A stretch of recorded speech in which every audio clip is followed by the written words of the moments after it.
Yes, my name is Anders Persson and I will lecture about dynamic metrology in a way that perhaps will be easily understood. Dynamic metrology is supposed to be difficult and the mathematics is blamed, but in my view it's because the behaviors of the atmosphere and the oceans are not always easy to understand from our common day experience. So I will give some example how you can find misinterpretations of the mathematics in dynamic metrology. And an inspiration for this has been a French Nobel Prize winner in physics, Pierre-Gilles Dechaine, who has argued that the easy bit in physics is the easiest thing in physics is the mathematics.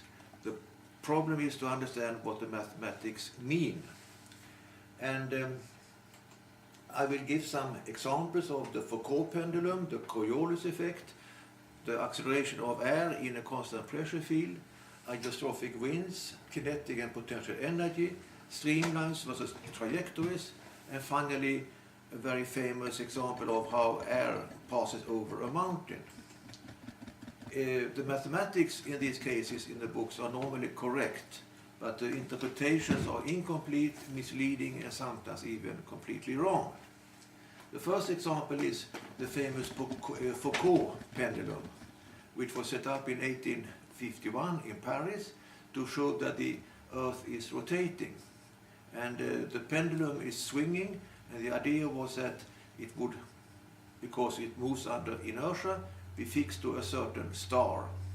Now, the consequences of that explanation will be seen shortly, but we must remind ourselves that the mathematical equation for the time it takes for the pendulum to move one orbit is the length of the day, 24 hours, or more exactly 23 hours and 56 minutes, divided by the sign of the latitude, which in Paris means 30 hours, in Casablanca 48 hours, and at the equator there is no turning at all.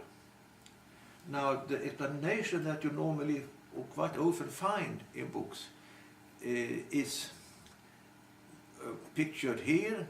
You have a pendulum, it's swinging without friction, and its orientation is fixed with respect to the surrounding world, the fixed stars. At the same time, the platform is rotating, simulating the Earth, and this explanation would imply that the swing of the turning of the pendulum is 24 hours everywhere on the Earth, which is not true, and it proves that this explanation, with the exception of the South and North poles, is actually misleading. It doesn't explain the mathematics. Next example is the Coriolis effect.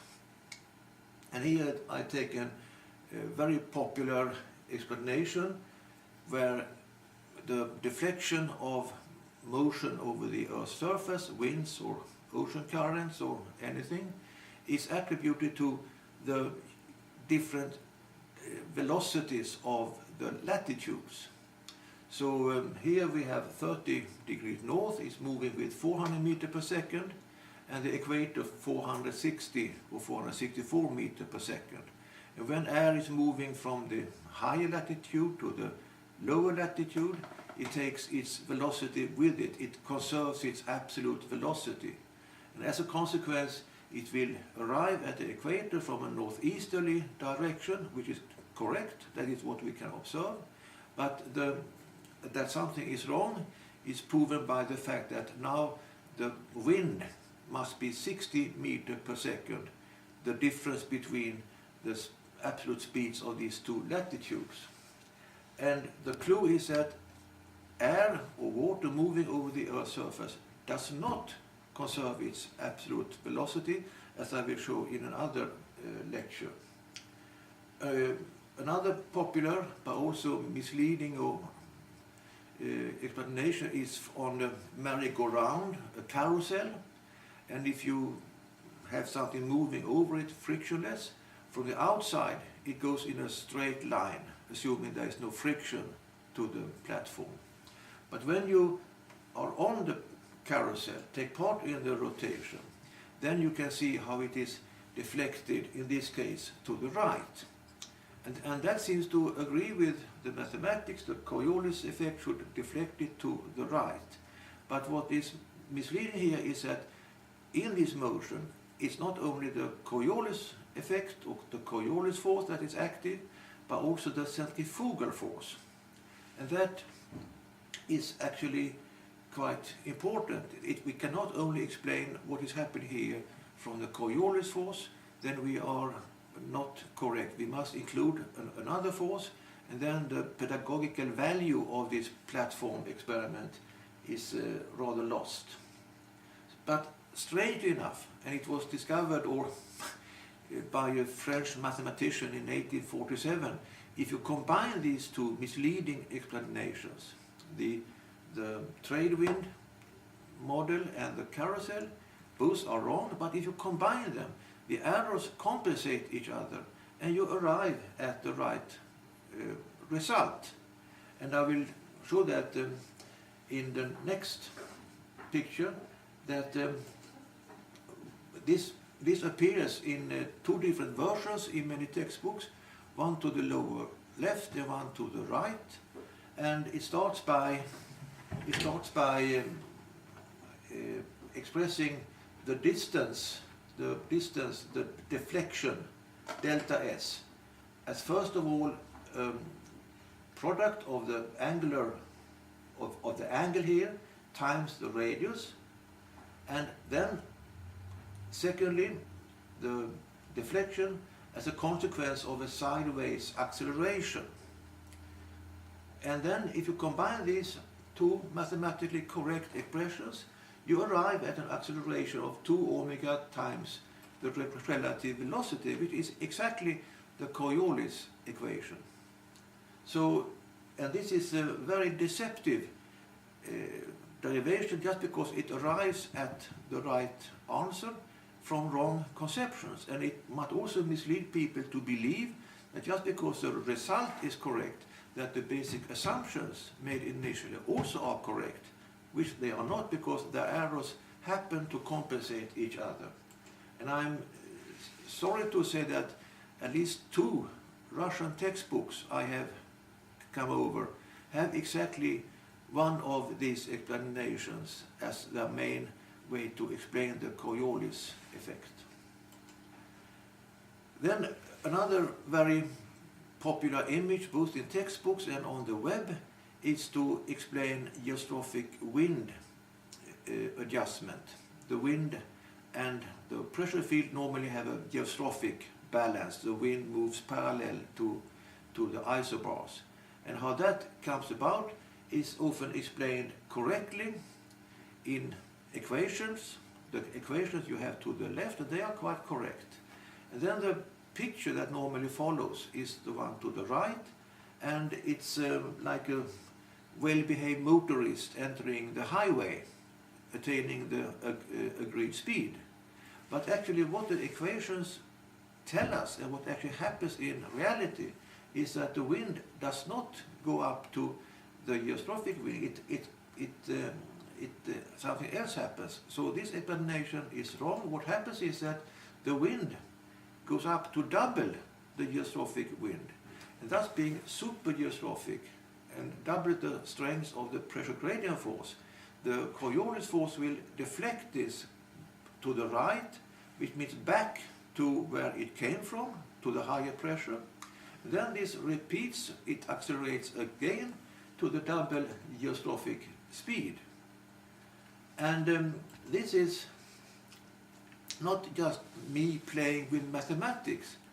It looks very awkward, and what in England is called not well-behaved motorist, but road rage, oscillating between both sides of the way. But that is actually partly what is happening in the atmosphere, and also provides a way to understand other things in the atmosphere, and I will show that briefly in a presentation later on.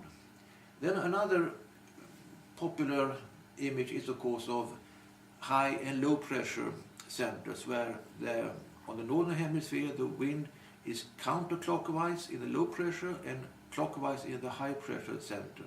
And due to friction, the wind is going inwards in low pressure centers and slightly outwards in high pressure centers. But when we look at, this is what happens in the friction layer. But if we look in the free atmosphere where there is no friction, then actually it can be either ways. It's still counterclockwise with low pressure, but the wind can go both in and out of the low pressure, and the same for high pressure. And this is not because of friction in any way, it's because of other dynamic processes, which means that the wind can do either direction. And that is important, for example, when we look at jet streams in the upper troposphere. We easily understand that when the jet stream is in the entrance, in the left-hand side, where the wind is blowing into the jet stream, the wind goes from high pressure to low pressure, going downhill, so to say, and accelerating. Then reaches its maximum somewhere in the middle of the jet stream. And then what is not always easy to understand or realize, that now when the wind is leaving the jet stream, it's supergeostrophic and is going actually from low to high pressure. And this might be puzzling, because how can it go from low to high? Well, the reason is quite simple. It's the same as if you watch a skateboarder who is going down, we can understand that. But when he's going up, it's just because of his inertia. He has too high speed, he will go up and then go down. And this is exactly what happens with the jet stream. It has very high speed, so it, deflected by the Coriolis force to the right, still mounts, it goes uphill, so to say, in the pressure field.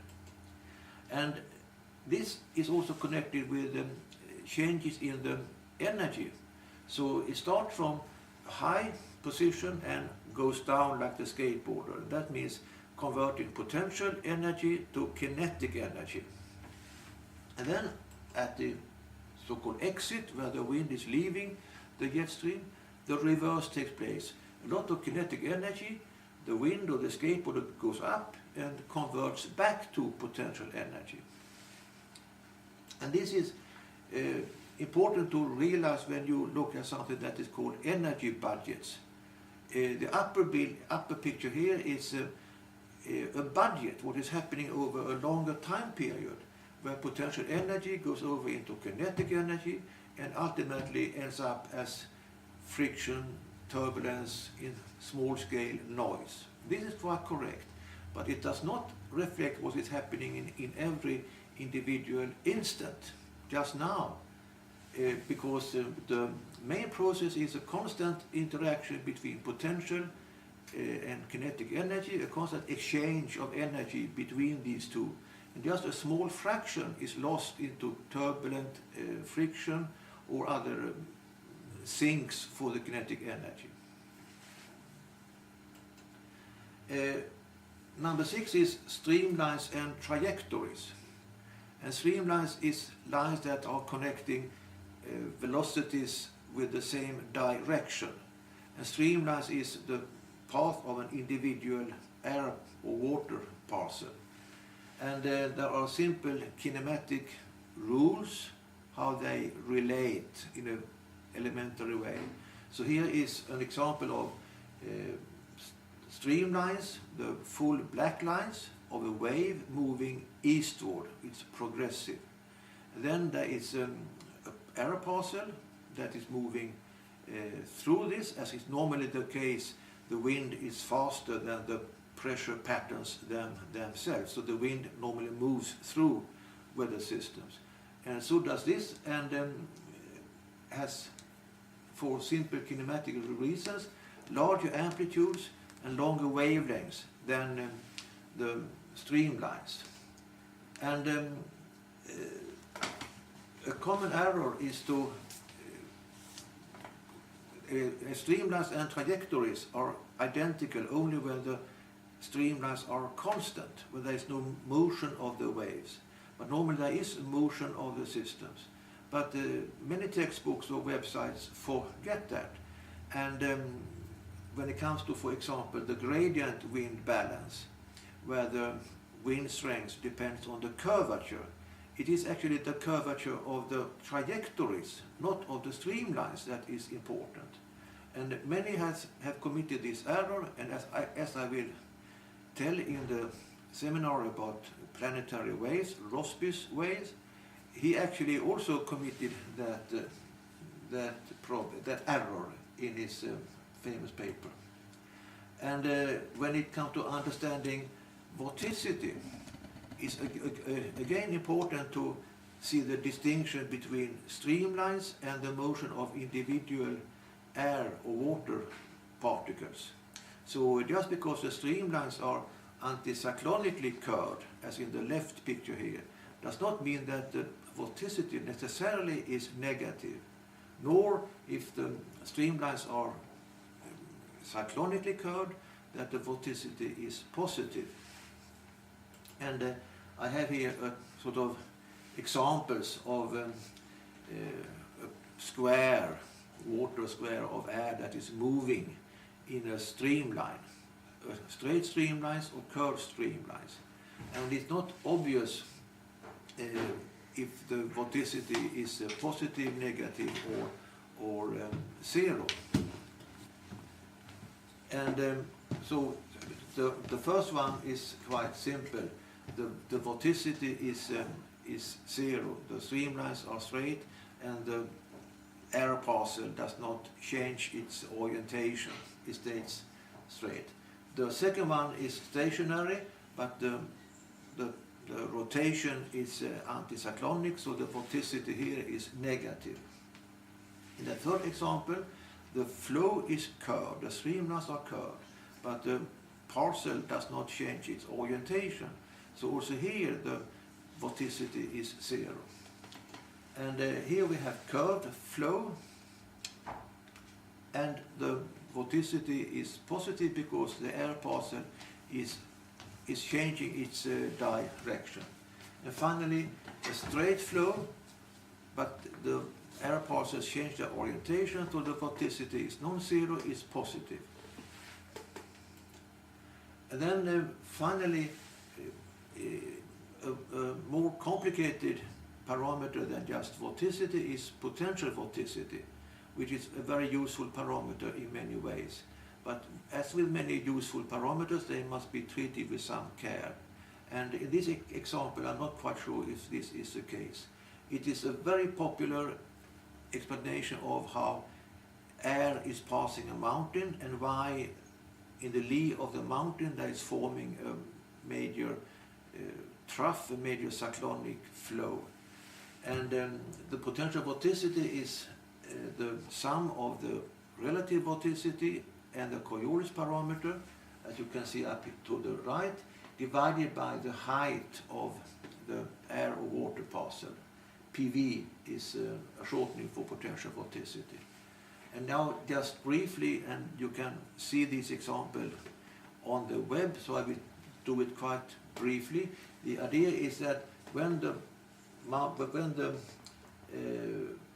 passing the mountain, the air column will shrink and then stretch, and also move north-south.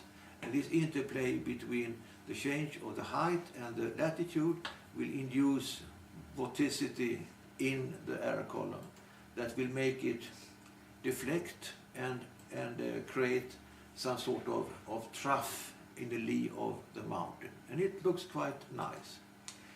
But when I was at the European Center, I tried to understand the atmosphere, and I didn't understand this explanation. So I wrote to the good meteorologist James Holton, famous for his textbooks on dynamic meteorology, and asked him if this was quite correct. And it turned out that one of his own colleagues, Dale Durham, also had raised this question.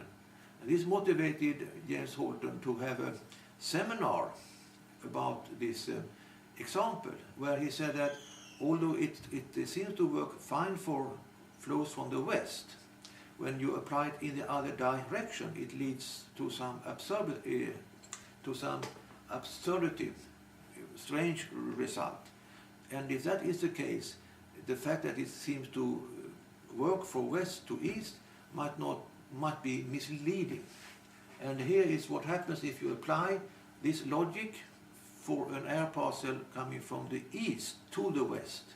Now the interplay between the compression and stretching and the change of latitude means that the air will not be able to pass the mountain, purely logically. And we all understand that this is absurd. And so Holton's conclusion was that this example is misleading. Now, strangely enough, he died unfortunately in 2003, but this insight has not been reflected in his last edition of his textbook, the fifth edition, where you still have this explanation as the main.